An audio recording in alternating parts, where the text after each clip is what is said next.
السلام علیکم my YouTube family, welcome back to my channel. آج ہم بہت ہی امپورٹنٹ ایڈیٹوریل ڈان کا ایڈیٹوریل ڈسکس کرنے جا رہے ہیں، واٹر ون۔ اور یہ ایڈیٹوریل کیوں امپورٹنٹ ہے؟ یہ C S S, P M S, F I A, current affairs کے حوالے سے بہت زیادہ امپورٹنٹ ہے، تو اس لیے آپ نے اس کو اینڈ تک لازمی دیکھنا ہے۔ تو چلیں سٹارٹ کرتے ہیں ہم اپنے ایڈیٹوریل کی ایکسپلینیشن کو۔ یہ ایڈیٹوریل بیسیکلی پاکستان کے future of Pakistan, water security اور مینلی انڈیا پاکستان کے ریلیشنز سے لنک کرتا ہے۔ سب سے پہلے اس ایڈیٹوریل کے انالیسس سے پہلے بیک گراؤنڈ دیکھتے ہیں واٹر ایشو کا۔ اچھا، انڈس واٹر ٹریٹی ہم بچپن سے سنتے آ رہے ہیں، آج میں آپ کو اس کو ایکسپلین کروں گی۔ انڈس واٹر ٹریٹی ایک ایگریمنٹ تھا، معاہدہ تھا، جو کہ پاکستان اور انڈیا کے بیچ یہ ہوا، پاک اینڈ انڈیا، 1960 میں ہوا ہے۔ ٹھیک ہے، 1960 میں ہوا یہ ایگریمنٹ ان دونوں کے بیچ میں، پانی سے ریلیٹڈ۔ اب یہ معاہدہ کیا تھا وہ آگے چل کے میں آپ سے ڈسکس کرتی ہوں۔ اور اس ایگریمنٹ کا جیسے گواہ ہوتے ہیں، کسی کی سربراہی میں، نگرانی میں ایگریمنٹ سائن ہوتے ہیں، تو یہ ایگریمنٹ ورلڈ بینک کی نگرانی میں سائن ہوا۔ ورلڈ بینک، یہ اکثر امپورٹنٹ ایم سی کیوز بن جاتا ہے اور پوچھا جاتا ہے کہ جو انڈس واٹر ٹریٹی ہے یہ کب ہوا تھا سائن اور کس کی نگرانی میں ہوا تھا یہ۔ ٹھیک ہے، تو آپ نے یہ یاد رکھنا کہ ورلڈ بینک کی نگرانی میں یہ ہوا تھا سائن۔ اچھا، یہ معاہدہ اصل میں تھا کیا؟ یہاں پہ 6 دریا آپ کو نظر آ رہے ہیں، سندھ، جہلم، چناب، راوی، بیاس، ستلج۔ یہ جو 3 دریا ہیں یہ آئے پاکستان کے حصے میں۔ ٹھیک ہے، راوی، بیاس، ستلج یہ آیا انڈیا کے حصے میں، یہ تینوں آئے۔ ڈسٹریبیوشن ایکول ہو گئی، تو مسئلہ کدھر آتا ہے؟ مسئلہ تب آتا ہے جب انڈیا مختلف ڈیمز اور ہائیڈرو پاورز منصوبے بناتا ہے۔ ٹھیک ہے، تو پاکستان کو مسئلہ شروع ہو جاتا ہے، کیونکہ پانی کے بہاؤ پر اثر ہوتا ہے انڈیا کے ہائیڈرو پاورز منصوبوں سے، کیونکہ انڈیا ان کو ڈیل کر رہا ہوتا ہے، تو پانی کا جو بہاؤ ہے وہ انڈیا کی طرف زیادہ ہوتا ہے اور پاکستان میں پانی کی کمی آ جاتی ہے۔ اور آپ سب جانتے ہیں کہ پاکستان ایک ایگریکلچرل کنٹری ہے۔ ٹھیک ہے، اس کی جو ڈیلی لائف ہے، اکانومی ہے، فصلیں ہیں، زراعت، معیشت، سارا کچھ ہمارے ایگریکلچر پر ڈیپینڈ کرتا ہے۔ اور پھر جو بجلی ہے وہ بھی ہماری کنٹری میں زیادہ تر پانی سے ہی پیدا ہو رہی ہے، لیکن اگر پانی کی کمی آ جائے گی تو ہماری ایگریکلچرل لائف بھی ڈسٹرب ہو جائے گی اور الیکٹریسٹی بھی مزید کم ہو جائے گی۔ اسی لیے پاکستان کو مسئلہ ہوتا ہے جب بھارت، جو انڈیا ہے، ہائیڈرو پاور منصوبے بناتا ہے۔ تو اسی لیے یہ جو پانی کا مسئلہ ہے یہ آئی تھنک ایک صرف پانی کا ہی مسئلہ نہیں بلکہ یہ پاکستان کی بقا کا مسئلہ ہے، ایگزسٹینشیل ایشو اس کو ڈان کا یہ ایڈیٹوریل کہتا ہے، کہ کیونکہ جو پاکستان کا ایگریکلچر ہے، الیکٹریسٹی ہے، وہ واٹر پہ زیادہ ڈیپینڈ کر رہا ہے، اس لیے یہ ایگزسٹینشیل ایشو ہے۔ اب ہم چلتے ہیں اس ایڈیٹوریل کے مین پوائنٹس کی طرف۔ تو سب سے پہلے ادھر میں آپ کو بتاؤں کہ ڈان کا یہ ایڈیٹوریل کہہ رہا ہے کہ پاکستان کی جو ریسنٹ اس کا لیگل اور ڈپلومیٹک پروسیس ہے اس سے اس کو بہت زیادہ پازیٹیو ڈیولپمنٹ مل رہی ہے۔ ابھی بھی جو پاکستان کا انٹرنیشنل لیول کا جو سٹانس ہے اس کو ایگنالج کیا گیا ہے، تو اسی لیے اب ایگنالج کیوں کیا گیا ہے اس کو؟ کیونکہ پاکستان نے لیگل فریم ورک فالو کر کے میچور ڈپلومیسی شو کی ہے۔ پاکستان نے خود سے معاہدہ نہیں کیا بلکہ ہمیشہ انٹرنیشنل لاء کو فالو کیا ہے۔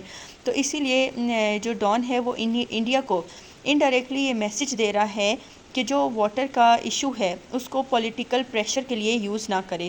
واٹر کا ایشو ہے تو اس کو انٹرنیشنل لاء کے اکارڈنگ ہی اس کو سالو کرے۔ اور اس کے علاوہ ڈان کا ایڈیٹوریل ادھر یہ مین بات کرتا ہے کہ water dispute should be handled carefully because South Asia is already facing climate change and water scarcity. Water scarcity کا مطلب کیا ہوتا ہے؟ ایسی سچویشن جس میں نیٹ اینڈ کلین واٹر بہت زیادہ کم ہو، پینے کے لیے، ایگریکلچر کے لیے، ڈیلی لائف کے یوز کے لیے۔ تو ڈان یہاں پہ یہ کہہ رہا ہے کہ ساؤتھ ایشیا میں اور بھی بہت سے مسائل ہیں، جیسے کلائمیٹ چینج ہے، واٹر اسکارسٹی کا پرابلم ہے، اور بھی بہت سی پاپولیشن کا مسئلہ ہے، جابس کا مسئلہ ہے۔ تو اسی لیے واٹر کے اس مسئلے کو بھی بڑا کیئرفلی ہینڈل کرنا چاہیے ان دونوں کنٹریز کو۔ اسی لیے پانی کو اگر ویپن بنایا گیا تو فیوچر میں ریجن کے لیے جو کانسیکوینسز جو ہیں وہ ڈینجرس ہو سکتے ہیں۔ اب کوشچن یہ آتا ہے کہ پاکستان کے لیے یہ پانی کا مسئلہ اتنا امپورٹنٹ کیوں ہے؟ کیونکہ میں نے آپ کو پہلے ہی بتایا کہ پاکستان ایک ایگریکلچرل کنٹری ہے۔ اور پاکستان کا جو پانی کا مسئلہ ہے وہ آلریڈی بہت زیادہ ہے، پاکستان پانی کی کمی کا شکار ہے۔ اگر انڈیا اپ اسٹریم پروجیکٹس کو کنٹرول کرتا ہے تو پاکستان کے لیے فوڈ، ایگریکلچر، الیکٹرکسٹی جنریشن اور اس کی جو سیکیورٹی ہے افیکٹ ہو سکتی ہے۔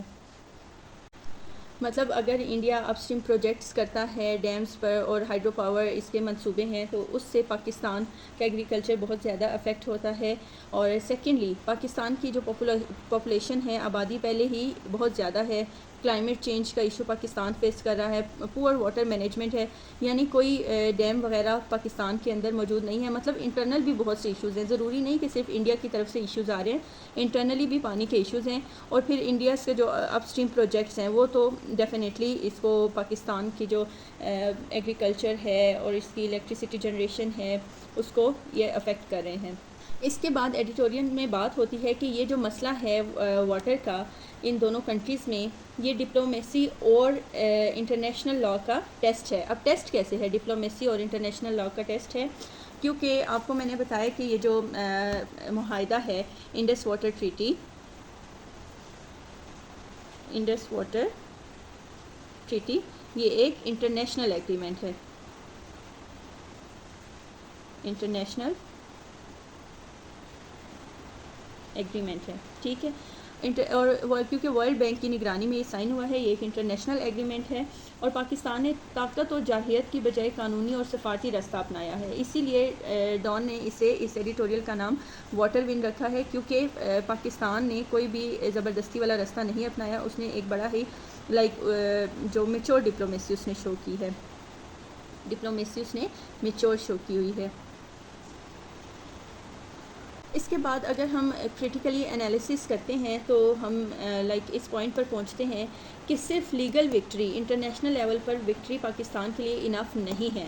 پاکستان کو اپنے اندرونی جو پانی کے مسائل ہیں, پانی سے ریلیٹڈ جتنے بھی ایشوز ہیں پاکستان کو سولو کرنے ہوں گے, کیونکہ اگر ہم انٹرنلی واٹر کو مینیج نہیں کرتے تو ایکسٹرنل ڈسپیوٹ ختم ہونے کے باوجود کرائسس کنٹینیو رہیں گے. اگر انٹرنل کون سے مسئلے ہیں؟ واٹر ویسٹیج ہے, آؤٹ ڈیٹڈ اریگیشن سسٹم ہے, اولڈ ایلیگل واٹر یوزیج ہے, شارٹیج آف ڈیمز, بہت important point, shortage of dams ہیں پاکستان میں. اسی لیے ان پوائنٹس پہ بھی پاکستان کو فوکس کرنا چاہیے. سو پاکستان کو اپنی ڈپلومیسی امپروو کرنے کی اور مزید نیڈ بھی ہے اور اس کو واٹر مینجمنٹ کو امپروو کرنے کی بھی نیڈ ہے. اس کے علاوہ امپورٹنٹ ووکیبلری ادھر میں آپ سے ڈسکس کرتی ہوں. Existential something related to survival, ٹھیک ہے, something related to survival یعنی بقا سے متعلق, ٹھیک ہے. ڈپلومیسی, انٹرنیشنل ریلیشنز ہینڈلنگ, سفارت کاری. Treaty, official agreement between two یا ٹو سے زیادہ countries, treaty official agreement between countries. Dispute conflict, یہ ٹریٹی کہتے ہیں بین الاقوامی معاہدے کو.